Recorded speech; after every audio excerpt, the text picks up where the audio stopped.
আসসালামু আলাইকুম। এখন দেখবেন সংবাদ শিরোনাম। রাষ্ট্রীয় স্থাপনায় আগুন দিয়ে ছাত্র জনতার উপর দায় চাপাতে চেয়েছিলেন শেখ হাসিনা, জানালো প্রসিকিউশন। নভেম্বরে দুর্নীতি মামলার রায় পাওয়ার আশা।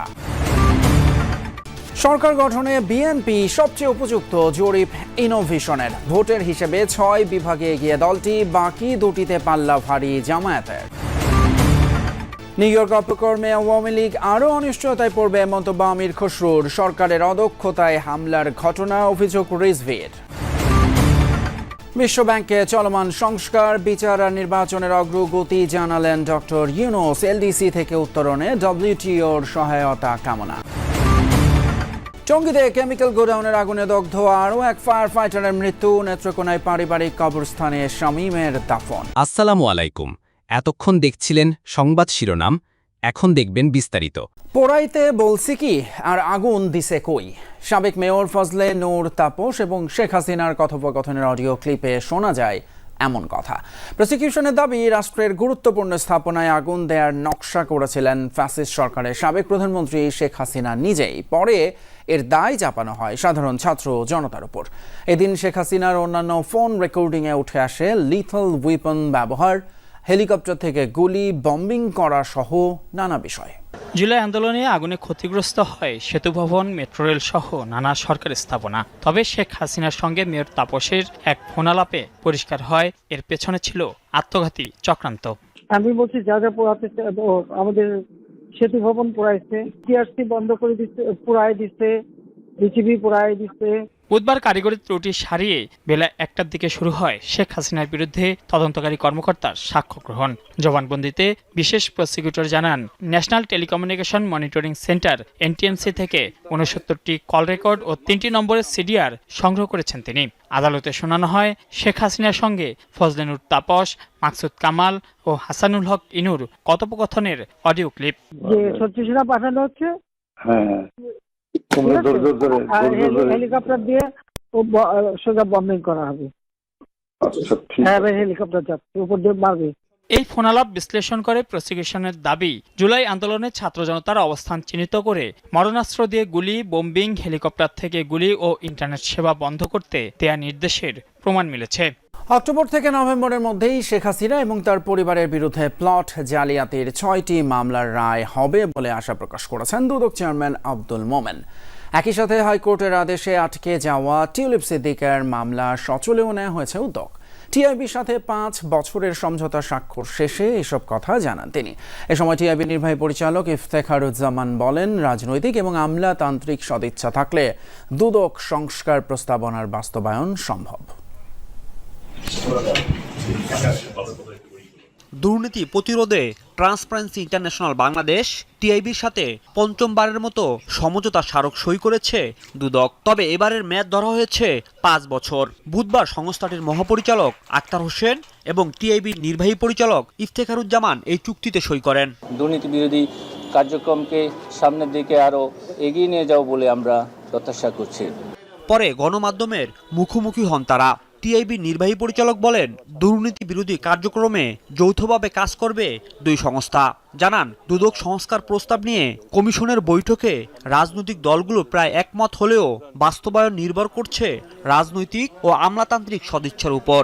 সমঝোতা স্মারক এটা শুধু কাগজ নয়, এটাকে আমরা বাস্তবায়নের জন্য উভয় পক্ষের মধ্যে আমরা একমত হয়েছি। রাজনৈতিক আমলাতান্ত্রিক সংস্কৃতিতে পরিবর্তন, ইতিবাচক পরিবর্তন, দুর্নীতি প্রতিরোধক মানসিকতা এবং সেই মানসিকতার চর্চা করার মতো সাহসিকতা যতদিন পর্যন্ত এই 2টা অঙ্গনে না হবে, ততদিন পর্যন্ত আমাদের দুদক সংস্কার কমিশনে যে স্বপ্ন সেটা বাস্তবিত হবে, এটা প্রত্যাশা করাটা খুব কঠিন।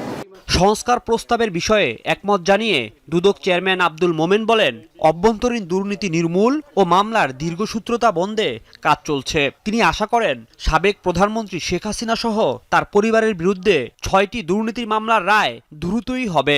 মুন্সিগঞ্জের টঙ্গী বাড়িতে বাস চাপায় প্রাণ গেছে এক মাদ্রাসা ছাত্রীর। আর এতে ক্ষুব্ধ হয়ে ঘাতক বাসে আগুন দেয় বিক্ষুব্ধ জনতা।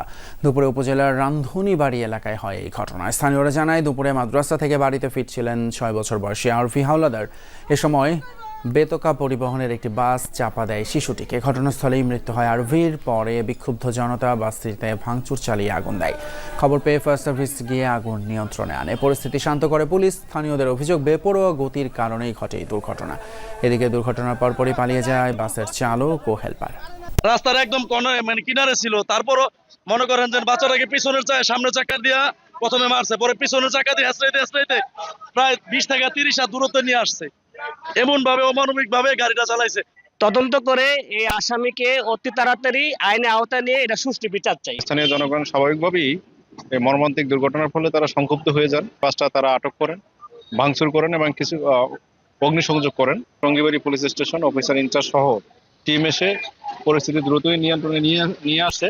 অন্যদিকে নারায়ণগঞ্জের ফতুল্লায় ইজি বাইক চাপায় প্রাণ গেছে এক শিশুর। ধর্মগঞ্জ এলাকায় ঘটে এই ঘটনায়। স্থানীয়রা জানান, সকালে রাস্তার পাশেই খেলা করছিল 4 বছরের শিশু আব্দুল্লাহ। এ সময় তাকে ধাক্কা দেয় একটি ইজি বাইক। দ্রুত আব্দুল্লাহকে উদ্ধার করে নেওয়া হয় হাসপাতালে। পরে কর্তব্যরত চিকিৎসক তাকে মৃত ঘোষণা করেন। রাজধানী ঢাকার বর্জ্য এবং নিষ্কাশন ব্যবস্থাপনা আইনগতভাবে বাধ্যতামূলক এবং এই প্রকল্প ধাপে ধাপে বাস্তবায়ন করতে হবে। আর এই জন্য রাজুক ও ওয়াসাকে দায়িত্ব নেওয়ার আহ্বান জানিয়েছেন পরিবেশ উপদেষ্টা সৈয়দা রিজওয়ানা হাসান। দুপুরে রাজধানীর একটি হোটেলে সেপটিক ট্যাঙ্ক এবং সুয়েজ ট্রিটমেন্ট প্ল্যান্ট এসটিপি স্থাপন বিষয়ক এক সভায় তিনি আহ্বান জানান। বলেন, নগরবাসীর স্বার্থে নভেম্বরের মধ্যে রাজুককে বিল্ডিং কোড চূড়ান্ত করতে হবে। ঢাকাকে বাসযোগ্য এবং স্বাস্থ্য সুরক্ষা নিশ্চিত করে গ্রিন সিটি হিসেবে গড়ে তোলার কথা বলেন পরিবেশ উপদেষ্টা। বুড়িগঙ্গা সহ ঢাকা চারপাশের নদী রক্ষা কঠিন হলেও অসম্ভব নয় বলে জানান তিনি। বলেন, নদীর সাথে সংযুক্ত খালগুলো পরিষ্কার করতে সবাইকে উদ্যোগী হতে হবে। ডেঙ্গু পরিস্থিতির খবর। গত 24 ঘন্টায় ডেঙ্গু আক্রান্ত আরও 5 জনের মৃত্যু হয়েছে। এ সময় ডেঙ্গু আক্রান্ত হয়ে হাসপাতালে ভর্তি হয়েছেন 668 জন রোগী। মৃতদের মধ্যে 5 জনই ঢাকার, 2 জন ঢাকা উত্তর সিটিতে এবং 3 জন দক্ষিণ সিটির। বুধবার স্বাস্থ্য অধিদপ্তরের বিজ্ঞপ্তিতে এই তথ্য জানানো হয়। এই বছর হাসপাতালে ভর্তি রোগীর সংখ্যা বেড়ে দাঁড়িয়েছে 43,841 জন। গত 24 ঘন্টায় আক্রান্তদের নিয়ে সেপ্টেম্বর মাসে ভর্তি রোগীর সংখ্যা বেড়ে হয়েছে 12,365, যা এ বছরের সর্বোচ্চ। এর আগে জুলাই মাসে 10,684 জন রোগী হাসপাতালে ভর্তি হয়েছিলেন। এই বছর ডেঙ্গু আক্রান্ত হয়ে সবচেয়ে বেশি 65 জনের মৃত্যু হলো সেপ্টেম্বর মাসে। এর আগে জুলাই মাসে 41 জনের মৃত্যু হয়েছিল ডেঙ্গুতে। ঝিনাইদহের শৈলকুপায় যৌন হয়রানির অভিযোগে প্রধান শিক্ষককে অপসারণের দাবিতে বিক্ষোভ করেছে শিক্ষার্থীরা। আন্দোলনে বহিরাগতদের হামলায় আহত হয় 3 শিক্ষার্থী। সকালে উপজেলার একটি মাধ্যমিক বিদ্যালয়ে ঘটে এই ঘটনা। বিক্ষোভকারীদের দাবি, সোমবার নিজের কক্ষে ডেকে নিয়ে এক শিক্ষার্থীর শরীরের বিভিন্ন স্থানে হাত দেন প্রধান শিক্ষক। আর সেদিনই বিষয়টি ভুক্তভোগী অন্য শিক্ষার্থীদের জানায়। পরে সবাই মিলে শিক্ষকদের জানালেও বিষয়টির কোনো গুরুত্ব দেয়নি তারা। এরই জেরে সকালে ক্লাস বর্জন করে আন্দোলন শুরু করে অন্যান্য শিক্ষার্থীরা। এদিকে আন্দোলনের এক পর্যায়ে বহিরাগতরা বিক্ষোভকারীদের উপর হামলা চালায়। উত্তেজনা ছড়িয়ে পড়লে পুলিশ ও সেনাবাহিনী ঘটনাস্থলে এসে পরিস্থিতি নিয়ন্ত্রণে আনে। ঘটনাটির তদন্ত করা হবে বলে জানিয়েছেন উপজেলা নির্বাহী কর্মকর্তা। ঝটিকা মিছিল এবং অপতৎপরতা চালাতে দেশ ও বিদেশ থেকে অর্থের যোগান দেয়া হচ্ছে আওয়ামী লীগ এবং অঙ্গ সংগঠনের নেতাকর্মীদের। টাকার বিনিময়ে মিছিলে অংশ নিচ্ছে অনেকে।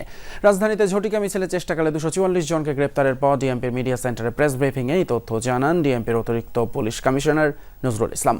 বলেন, গ্রেপ্তারকৃতদের কাছ থেকে উদ্ধার করা হয়েছে 14টি ককটেল, 7টি ব্যানার সহ নানা সরঞ্জাম। এ সময় হোটেল, ছাত্রাবাস ও ফ্ল্যাটে আওয়ামী লীগ এবং অঙ্গ সংগঠনের কোনো নেতাকর্মী থাকলে তা পুলিশকে জানাতে নগরবাসীর প্রতি আহ্বান জানানো হয়। নজরুল ইসলাম বলেন, নিরাপত্তার স্বার্থে তথ্যদাতাদের পরিচয় গোপন রাখবে পুলিশ। আগামী জাতীয় সংসদ নির্বাচন ঘিরে দেশে অপতৎপরতা চালানোর চেষ্টা করছেন দলটির নেতাকর্মীরা। সবকিছু বিবেচনায় রেখেই নিজেদের কঠোর অবস্থানের কথা জানান পুলিশের এই কর্মকর্তা।